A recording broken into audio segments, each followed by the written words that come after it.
집의 뼈대를 이루는 골조는 미리 가공된 파이프를 가져와서 현장에서 조립하는 방식으로 만든다. 개수로 따지게 되면은 한 30개 정도가 들어가요. 상부 쪽에 들어가는 거, 하부 쪽에 들어가는 거. 짧은 거는 뭐 한 10kg 정도 되고요. 긴 거 같은 경우는 한 70kg 정도 돼요. 70kg나요? 네. 캠핑하우스 한 채에 들어가는 파이프의 무게는 약 1.5톤. 비와 바람에도 흔들리지 않는 텐트를 설치하기 위해서는 무엇보다 집의 기초가 되는 골조를 튼튼히 해야 한다. 가장 먼저 가로 4m, 세로 8m, 직사각형 모양으로 바닥 프레임을 조립한다. 두 명의 작업자는 끊임없이 소통하며 호흡을 맞춘다. 들고 와. 나이스. 됐어, 밀어. 더.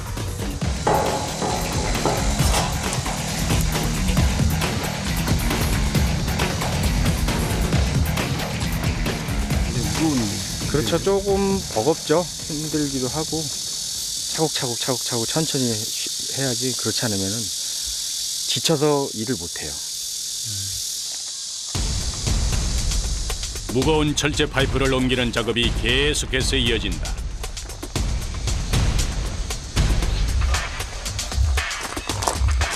자칫 한 명이라도 파이프를 놓치게 되면 사고로 이어질 수도 있기 때문에 작업 내내 긴장을 놓지 않는다.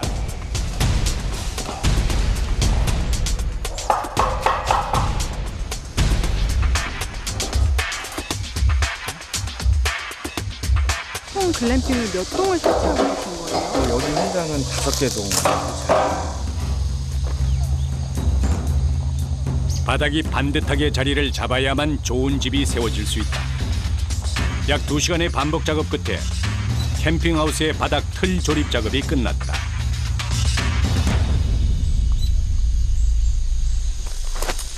잠시 숨 돌릴 틈도 없이 다음 작업을 준비하는 우정윤 씨.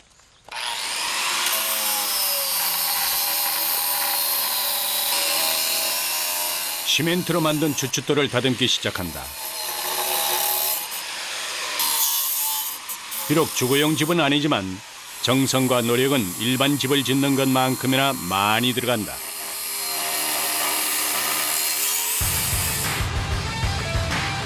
캠핑하우스는 흙과 나무 같은 자연과 잘 어우러지게 지어야만 한다. 때문에 바닥에 시멘트로 기초 작업을 하지 않고 땅 위에 그대로 짓는다. 대신 이 주춧돌을 받치는 것이다. 프레임 아래에 주춧돌을 끼워서 땅에서부터 약 30cm 정도 띄우는데, 이렇게 하면 방바닥과 흙이 맞닿아서 생길 수 있는 문제들을 해결할 수 있다. 바닥에서 그 습기라든가 이런 벌레적인 거 그런 걸 좀 미연에 방지하기 위해서 좀 바닥을 조금 올리고 있습니다. 여기 그냥 이거 됐으니까 들어버리세요. 캠핑하우스가 다 완성됐을 때 그 무게는 약 2.5톤에 이른다. 그 무게를 버텨줄 10개의 주춧돌을 일정한 간격으로 놓고 고정시킨다.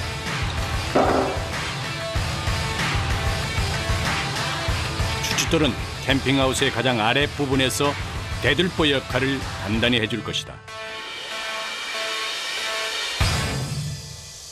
네.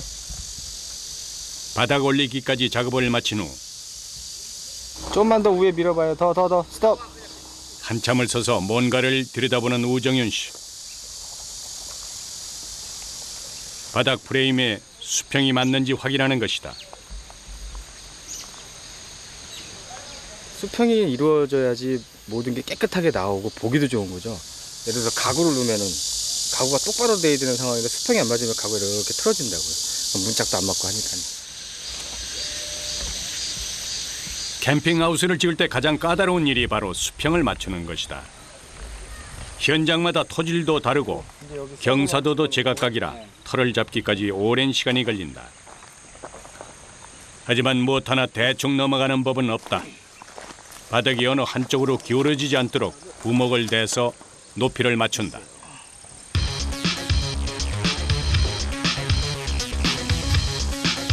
이것 하나쯤이야 하는 생각이 부실 공사의 원인이 된다는 것을 누구보다 잘 알고 있는 이들이다.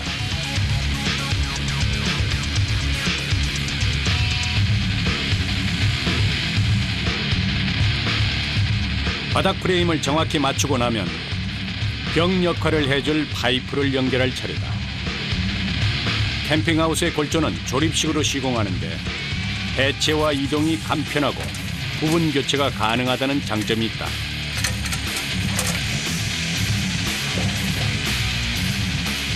이어지는 고공 작업, 지붕 골조를 연결하는 것이다. 사다리 하나에 몸을 의지한 채 무거운 파이프와 아슬아슬한 사투를 벌인다.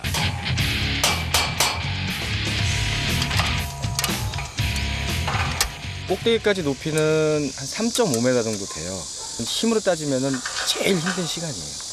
높은 데서 작업을 하게 되면은 위험하고 또 불안하고 또 무서우니까 힘을 쓰고 싶어서 자꾸 정신이 딴 데 갈 거니까 제일 힘들죠. 파이프가 조금이라도 어긋나면 치수가 맞지 않아서 조립이 되지 않는다. 작은 오차라고 해서 간과하고 그냥 넘어가면 나중에는 크게 벌어져서 결국 작업을 다시 해야 하는 일이 생긴다. 온 신경을 집중해야 하는 것이다. 파이프가 서로 연결될수록 무게는 더욱 무거워지지만 어디로도 물러날 곳은 없다. 작업이 끝날 때까지 버티고 서 있어야만 한다. 한 3배 정도는 더 무거운 것 같아요. 지상에서 올라가가지고 무겁다고 놔버리게 되면 다른 동료가 다쳐요. 또 제품에 하자가 또 생길 수도 있고, 그러니까 안전적인 게 문제가 제일 심하죠.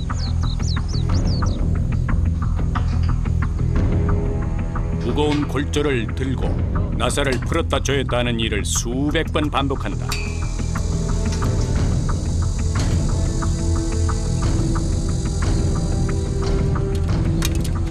발이라도 헛디뎠다가는 위험한 사고를 당할 수도 있다. 무게 중심을 잡느라 온 몸에는 힘이 들어가고 손은 점점 아려온다.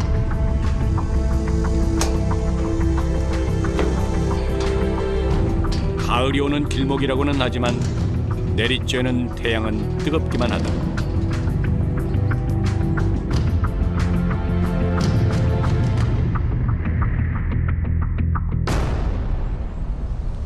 긴 시간 씨름한 끝에 캠핑하우스의 골조가 완성됐다. 이것이 집의 기본 틀이 된다.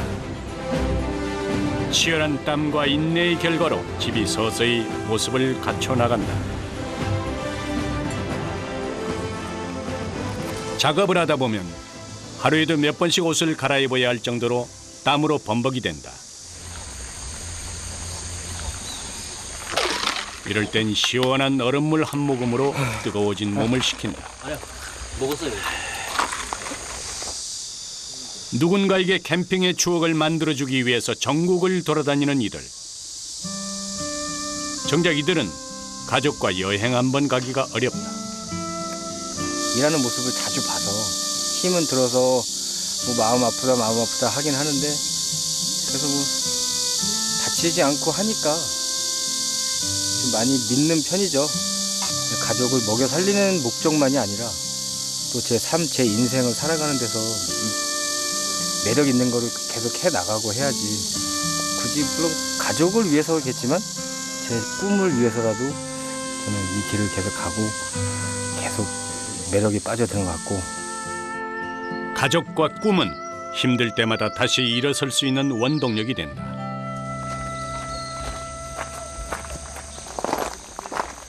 집 전체의 골조가 완성되면 이제 부분별로 세밀한 시공에 들어간다. 먼저 바닥부터 시작이다.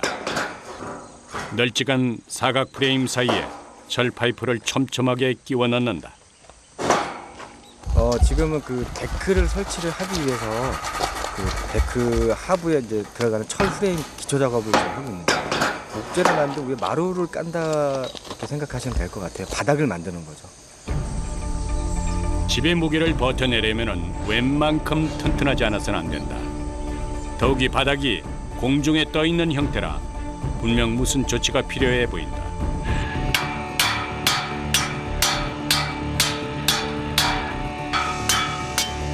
긴 철제 파이프 사이사이에 수직으로 또 다른 파이프를 박아서 고정시키는 작업.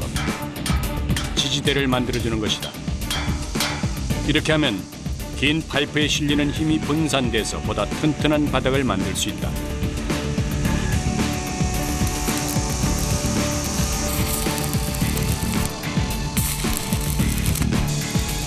안 그래도 더운 날씨에 용접 작업은 작업자를 더욱 지치게 한다. 그런데 그때 가슴을 철렁하게 하는 돌발 상황이 발생했다. 땀이 많이 나서 용접하다 보면 젖어서 전기가 와요. 아, 전기가 오셨어요? 네.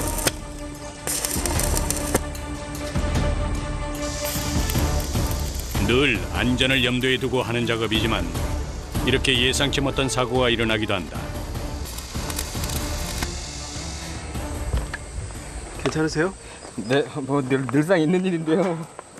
근데 뭐 손이라든가 뭐 등이라든가 이렇게 젖어 있는 데서 많이 닿아가지고 용접을 하게 되면은 그 용접이 몸을 통해서 이렇게 전기가 약간 흘러서 가요. 그래서 좀 위험하긴 한데 충격이 상당하겠어요. 그냥 놀랄 정도. 네, 한순간 그냥 반짝하는 것은 놀라요. 정신이 바짝 들죠, 아주.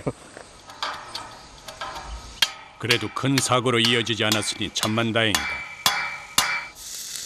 놀란 가슴을 잠시 쓸어내린 뒤 다시 작업에 속도를 올리는 우정윤 씨.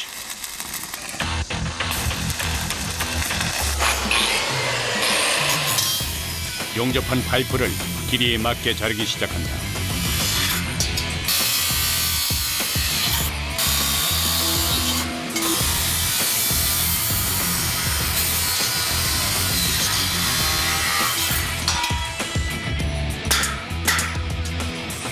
이렇게 정성을 쏟다 보니 바닥 작업까지 마무리하는데 전체 일정의 반 이상이 소요됐다. 많은 사람이 많이 계속 오르락내리락 하고 있는 상태인데 그냥 저렇게 땅에다가만 해서 1차적인 것만 하게 되면은 여러 사람이 계속 밟다 보면 이게 계속 꺼져요. 그럼 결국 바닥이 일자가 제가 수직 수평을 원하는데 시간이 지나서 이게 수직이 아닌 이렇게 자꾸 가라앉은 현상이 생기는 거죠. 그걸 더 미연에 방지하기 위해서 다른 작업을 또 할 거고요. 작업 속도가 조금 더디더라도 제대로 하고 넘어가자는 것이 이들의 철칙이다.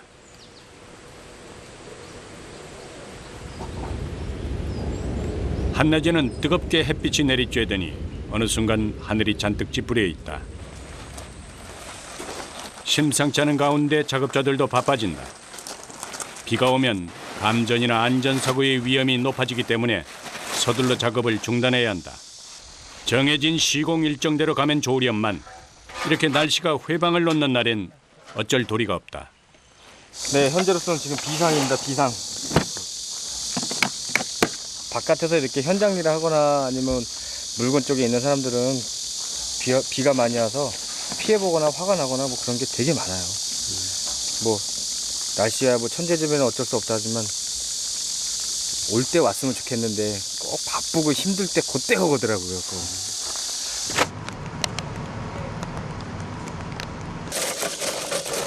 행여 빗물이 스며들지는 않을까. 마지막까지 자재를 점검하는 작업자.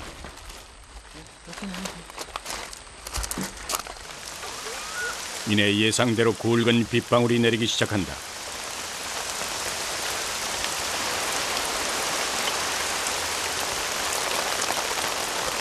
마음이 편치는 않지만 오랜만에 작업자들에게도 휴식 시간이 주어졌다.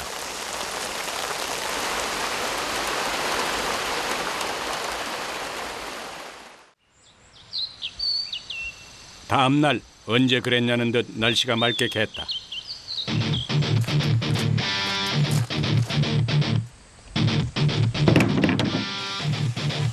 저거 날라야지. 비 때문에 손해본 반나절의 시간만큼 작업자들은 조금 더 부지런히 움직인다. 기초 작업을 했던 바닥 프레임 위에 널찍한 합판을 깔아서 빈 공간을 채운다.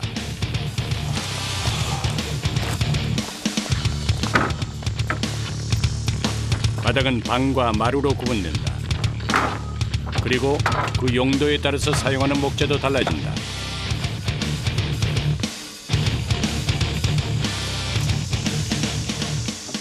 바깥쪽 같은 경우는 이제 그 햇빛이라든가 바람에 이런 데 노출되어 있기 때문에 거기에 걸맞는 목재를 갖다 깔아주는 거고요. 실내는 또 실내에 걸맞는 목재를 갖다 써서 하는 거라 이렇게 구분이 이렇게 되는 것처럼 보이는 거예요. 바깥쪽 같은 게 지금 여기에 있는 거는 이제 실외용으로 많이 쓰고, 쪽에다가 쓰는 이 합판 같은 경우는 이음새 부분을 최소화해서 바닥에서 올라오는 습기 또는 바닥에서 조금이라도 올라올 수 있는 그런 바람적인 거, 부수적인 뭐 벌레적인 거, 그런 부분을 최대한 억제를 하고, 또 방바닥 같은 개념으로 인해서 좀 경고성도 있고, 그다음에 또 외부적인 것도 있어서 이렇게 구분을 주는 거예요. 외부에 노출되는 목재의 경우 비나 눈과 같은 습기가 닿으면 썩을 수가 있다. 때문에 마루가 될 부분은 방부 처리가 된 목재를 사용한다.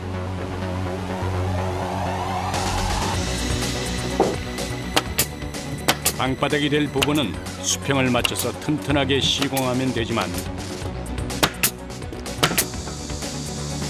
마루가 될 부분은 견고함은 물론 보기에도 좋아야 하니 더 신경이 쓰일 수밖에 없다. 그늘 하나 없는 곳에서 종일 선체로 작업을 하다 보니 온몸이 땀으로 흥건하다. 여름에는 뭐 그냥 땀에 샤워해요.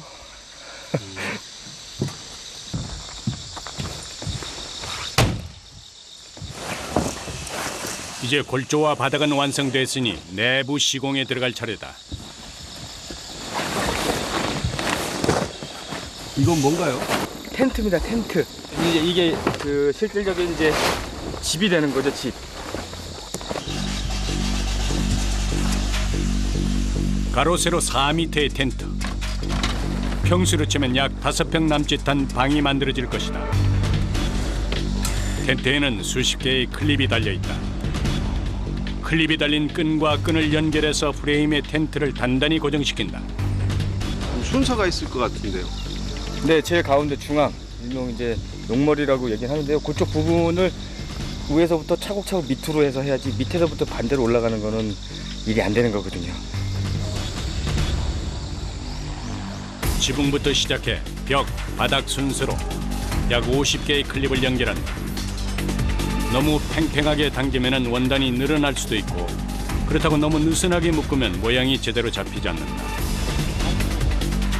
그 어느 때보다 힘 조절이 중요한 순간이다.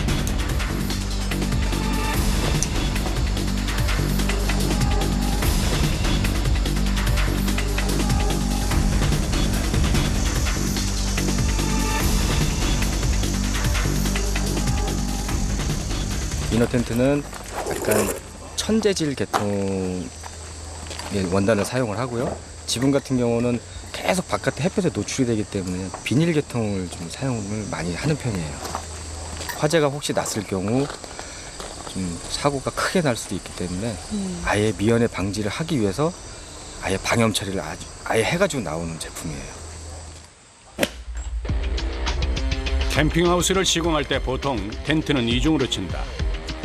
안쪽에 설치하는 텐트가 실질적인 집이라면 바깥에 치는 텐트는 지붕 역할을 한다.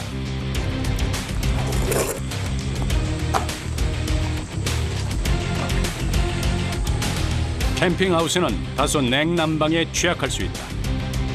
텐트를 이중으로 치는 것은 이와 같은 단점을 보완하기 위한 방편이기도 하다. 외부 텐트는 자외선이나 비바람으로부터 실내를 보호하고, 텐트와 텐트 사이에 공간을 만들어서 통기성을 좋게 한다.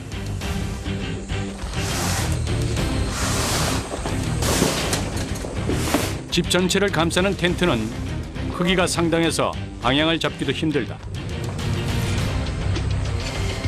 작업자들이 힘을 잘 모아야만 빠른 시간 안에 작업을 마칠 수 있다. 지붕 위에서 축 늘어진 텐트는 무게가 두세 배 더 무겁게 느껴진다.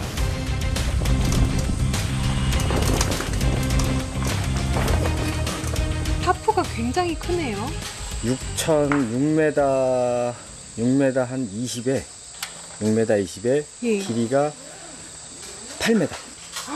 8m요. 네. 아, 무게로 따지면은 한 60kg 정도 될 거예요. 지붕 위에서 원단의 위치를 맞춘 후에는 바느질하듯 줄을 엮는 작업이 이어진다. 보기에는 쉬워 보일지 모르지만 간격을 일정하게 맞추면서 꽉 조여야 하기 때문에 힘이 많이 들어가는 작업이다. 매듭이 헐거우면 비나 바람에 마찰이 생겨서 줄이 닳아 끊어지는 일이 발생하기도 한다. 위에 보고 작업하시는데 안 힘드세요? 목 아파요. 목 아프시죠? 네, 목 아프고 등도 아프고 밖에 다닐 때 벌 쓰는 기분이에요.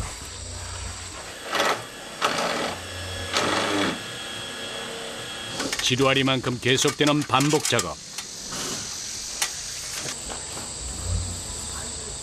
줄을 팽팽하게 잡아당기다 손바닥에 상처를 입는 일도 이들에게는 그저 평범한 일상이다.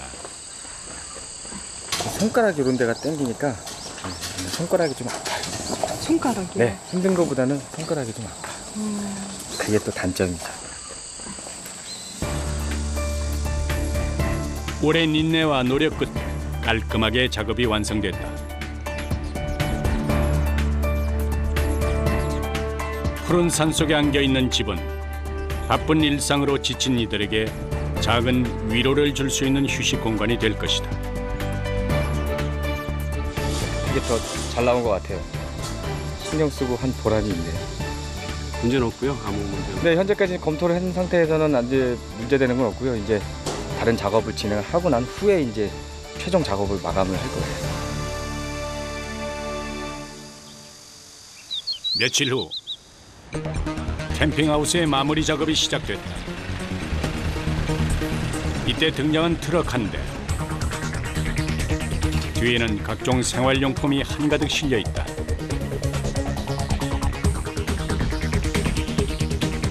살림살이들이죠. 집기류 이런 것도 다 소모품에 다 들어가요. 그러니까 모든 게 다 구비가 돼 있다 보시면 돼요. 화장대부터 침대, 탁자 등 8가지 가구가 텐트 안에 들어간다. 캠핑하우스는 밖에서 보면 대형 텐트처럼 보이지만 그 안을 들여다보면 집과 똑같다.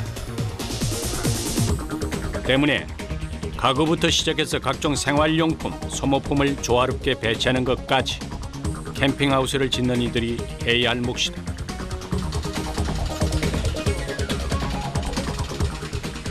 이게 이 가구는 우리가 생각하는 일반적인 가구가 아니라 이건 그 여기 이 글램핑이라는 거에 걸맞게 맞춰서 주문 생산을 해서 한 거라 그 일반 재질이 일반 쓰는 가구하고는 좀 차이가 많이 나요. 그래서 좀 무겁고 또 크기도 많이 크기 때문에요. 상대적으로 조금 무게는 많이 나가요. 그리 넓지 않은 공간이기에 꼭 필요한 것만으로 방안을 채운다.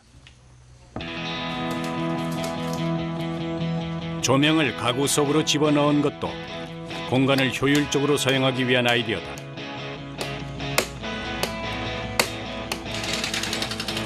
작업자의 손이 닿을수록 캠핑하우스가 점점 안락한 모습으로 모양을 갖춰나간다.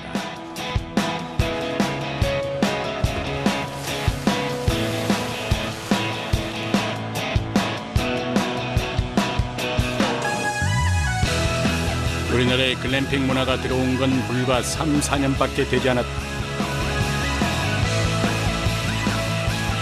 하지만 많은 준비 없이도 캠핑 기분을 낼 수 있다는 장점 때문에 글램핑을 즐기는 이들이 점점 늘어나고 있다.